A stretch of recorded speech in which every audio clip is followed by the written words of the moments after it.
Picture a massive, spooky fortress crammed to the rafters with tortured philosophers, plotting rebels, and maybe a few jittery poets, all crushed under the iron fist of tyranny. Sounds like a blockbuster, right? That's the legend of the Bastille's fearsome reputation. In popular imagination, it was the grand stage where brave political prisoners waited for their Les Misérables flash mob rescue. But here's the less gritty truth. When the angry mob stormed the Bastille on July 14, 1789, kicking off Bastille Day and the French Revolution, the head count inside was exactly 7. Yes, 7. You could pack them all into a mid-size minivan. Only 2 had the faintest political scandal vibes. The rest were forgers, and one guy who genuinely thought he was Julius Caesar, hardly the revolution's VIP guest list. So instead of busting out a dozen heroic captives, the rebels basically crashed the world's most awkward shared Airbnb. The real prize? Not prisoners, but gunpowder, and a symbol bristling with revolutionary spirit.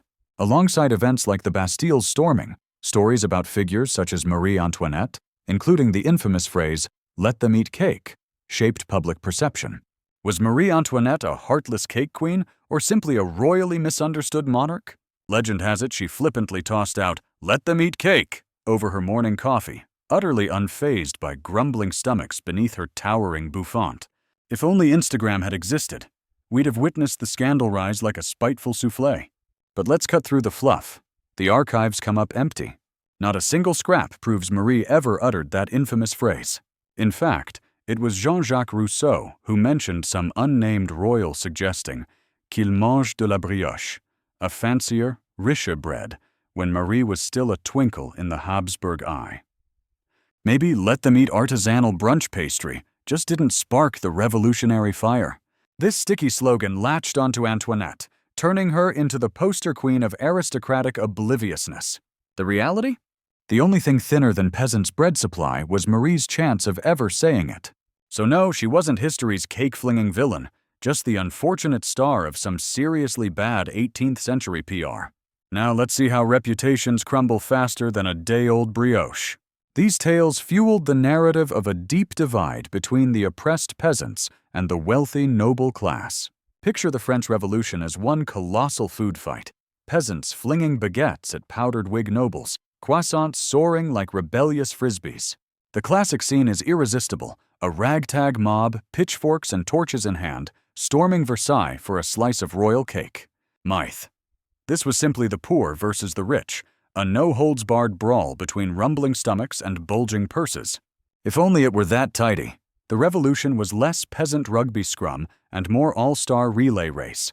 Artisans, city workers, grumpy lawyers, ambitious merchants, and even a few nobles hoping to spice up politics beyond endless dinner parties. Middle-class bourgeois types took the wheel, brandishing pamphlets instead of pitchforks, because nothing says revolution like overdue legal briefs and a short fuse.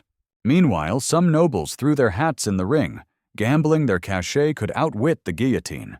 Women charged in too, marching with such gusto that even the most stubborn men were nudged toward real progress. The real rivalries weren't about money. They tangled in ideas, grudges, and a mutual hatred of itchy wigs.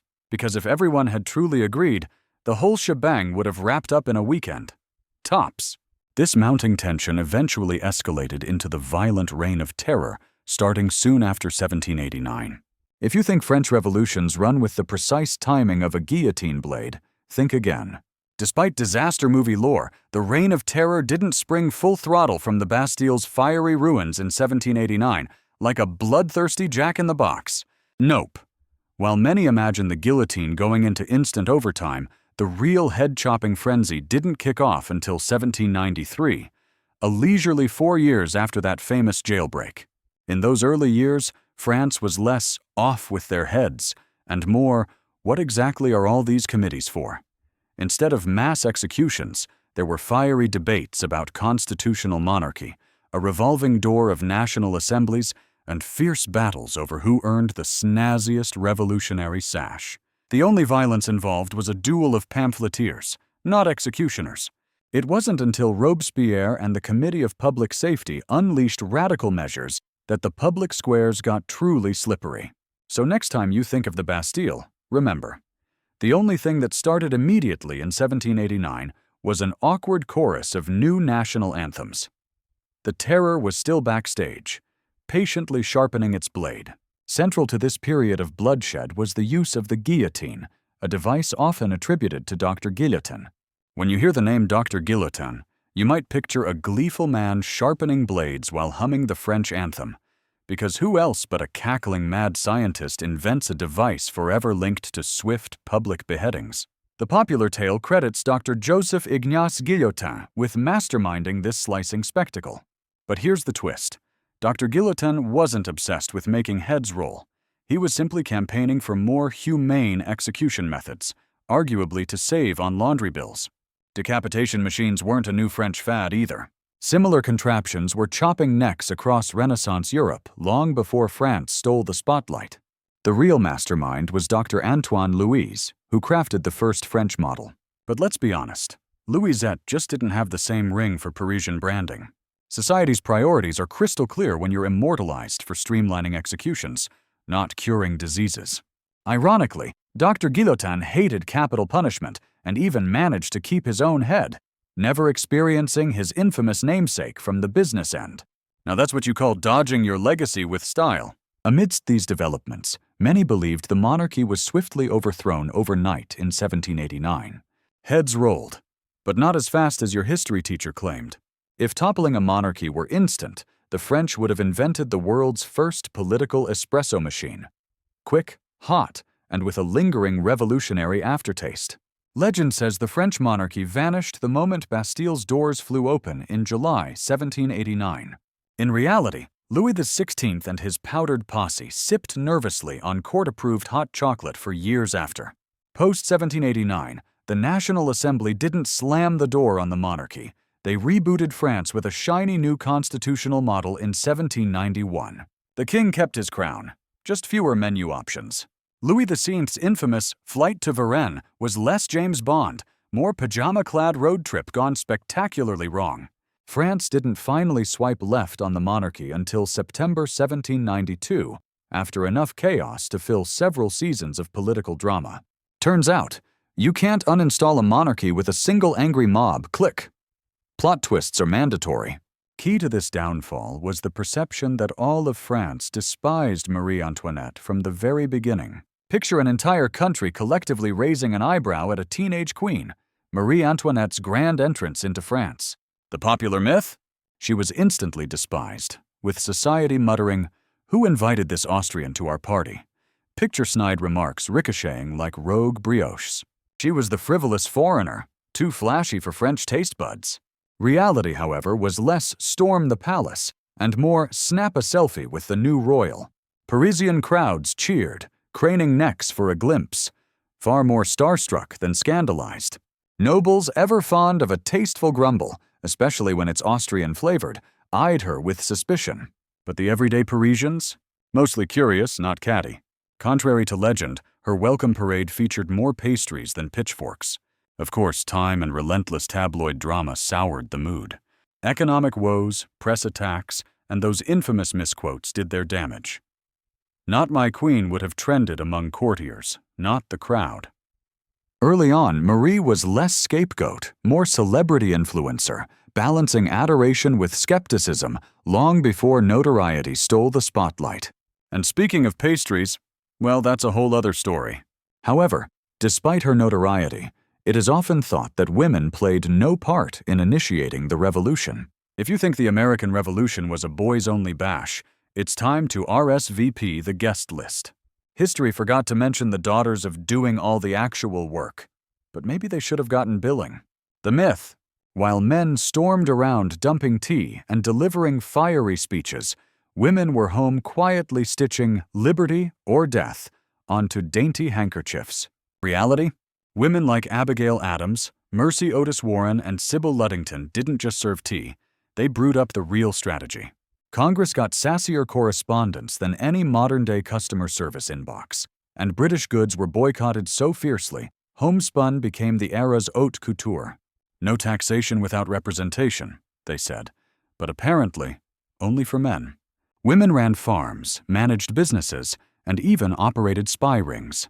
Some swapped corsets for combat boots, disguising themselves as men to fight. Forget Paul Revere. Try sneaking secret plans past the revolutionaries' wives. So next time you picture the revolution, expand the guest list. Women were there, planter's hat and all, rewriting history right under the redcoats' noses. Most revolutionary activity, therefore, is believed to have been concentrated solely within Paris. Forget the Hollywood montage. Revolutionary Paris packed more drama per square meter than any modern reality show. But here's the myth to bust.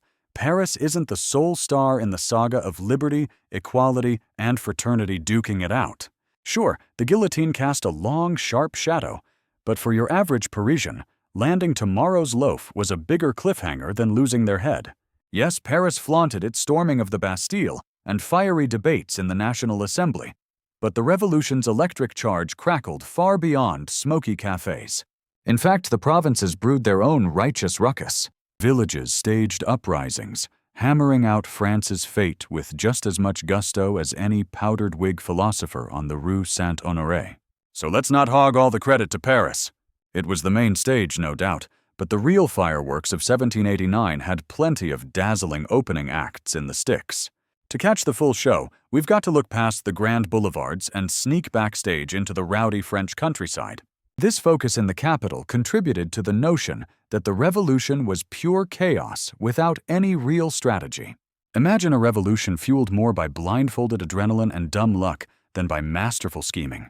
Popular myth casts the American Revolution as a chaotic food fight, except the food was musket balls, and the angry kids all had wooden teeth. But hold up. If this were pure pandemonium, the battlefields would have looked like colonial flash mobs, awkward dancing, confused shouts, and occasional fainting spells. In truth, George Washington and his crew weren't just winging it. The Patriots valued discipline and order, even if their fashion sense screamed tri-cornered hats and powdered wigs. These folks had playbooks, not just pluck. Espionage, hit-and-run raids, strategic retreats. The French didn't team up with a bunch of bumbling amateurs. They backed a cause with secret codes, logistics chains, and spies clocking in like pros. Washington stomped out mutinies, juggled food shortages, and turned disaster into strategy. Just look at Brooklyn Heights, where retreat was an art form. Sure, it got messy, but this was chess, not checkers. Muskets might have been lousy shots, but the game plan wasn't. Nonetheless, despite the disorder, significant changes occurred, such as the abolition of noble titles in 1789. Think your family drama's intense? Just wait until you hear about what happened to noble titles in 1789. Folks love to picture French nobility as an endless conga line of powdered wigs, passing down titles with more ceremony than a royal high five. Spoiler alert, that's pure fairy tale. When the French Revolution crashed the party, it wasn't satisfied with just chopping off the king's head. It went straight for the noble titles, too. The abolition of feudalism wasn't just about snapping chains. It legally yanked away the aristocrats' crystal goblets, VIP perks, and, most scandalously, their precious titles. After 1789, calling yourself Duke meant you either missed the memo or maybe just fancied yourself a posh breadstick. Anyone claiming to be a count was probably better off counting sheep than serfs. Later regimes did attempt to revive some titles, but the revolutionary memo was clear. Equality trumps fancy hats every time. Nowadays, noble titles in France hold about as much clout as Baron of Boardwalk. Great for a chuckle, terrible for a croissant discount. And as for noble orders post-1789, most people just shouted theirs over the bakery counter. Yet some argue that executions were perceived as the revolution's only lasting impact. If the French Revolution were a Netflix series, the guillotine would snag top billing. But was it really the star? If 1790s France had a public mascot, it'd be a guillotine on wheels, sharpened blades everywhere, a catchy jingle, and maybe even a jaunty red beret. Popular myth paints the revolution as one non-stop bloodbath, a nation binge-watching executions like a grim reality show. But the reality? A bit less binge-worthy. During the Reign of Terror, about 17,000 people were officially executed. A dramatic number, but not quite the full plot twist. The revolution didn't just chop heads, it chopped old systems too. Feudalism got the axe, and new laws like the Declaration of the Rights of Man rolled out. Mail, universal suffrage, Schools, measurements, hello metric system, even fashion. Paris got a total makeover.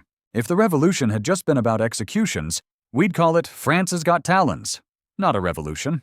Instead, this mayhem set the stage for Napoleon's rise and inspired uprisings far beyond France. Its echoes still shape how we think about citizenship and rights. No guillotine required. Moreover, comparisons were made suggesting the French Revolution merely imitated the American Revolution's example.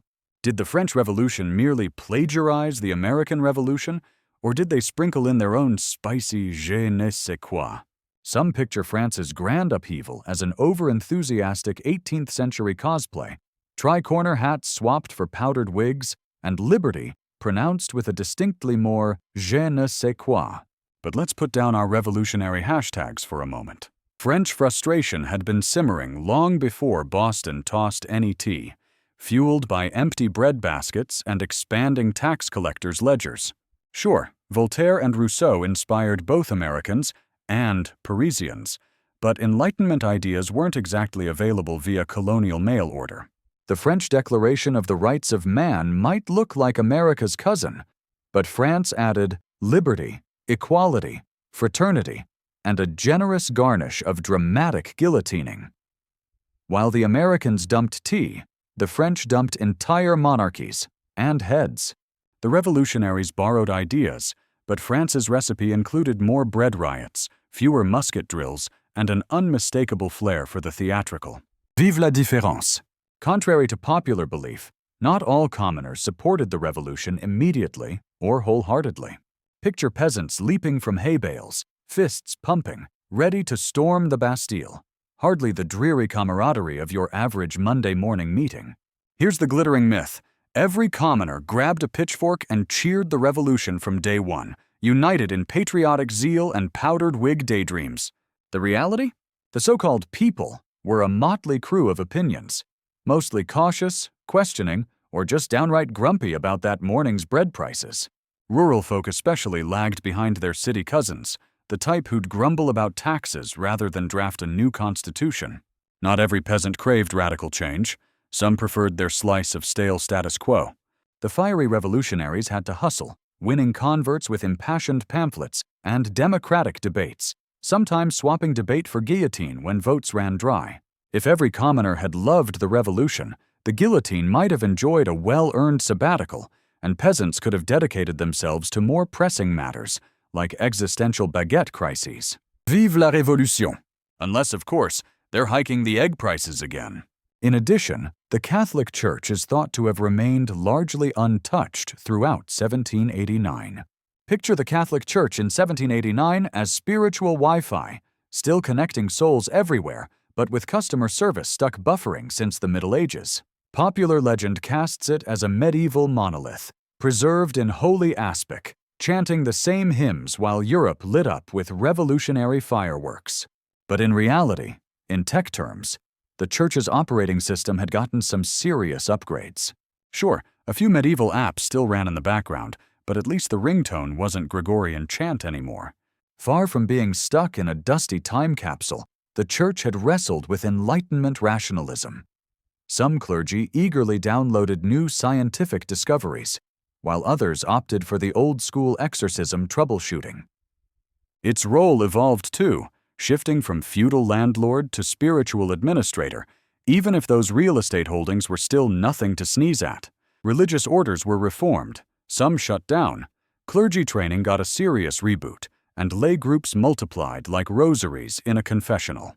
Yet, despite its modernization efforts, the Church clung to privileges and property, with the grip of a stubborn parishioner fighting off last communion. That made it the gold-plated bullseye for revolutionaries armed with guillotines. No excommunication necessary.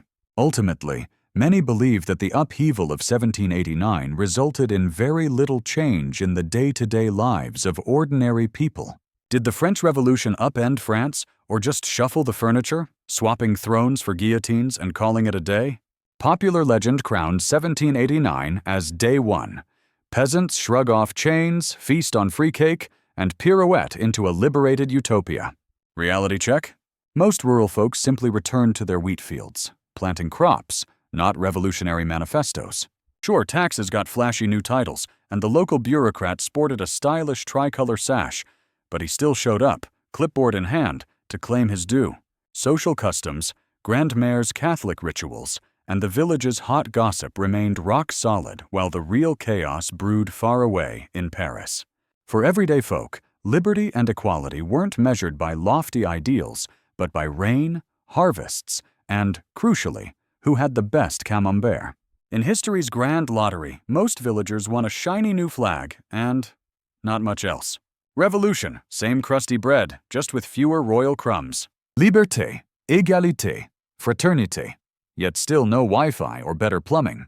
For most, the real shock was a baffling new calendar and spicier rumors, not the dawn of a brand new world.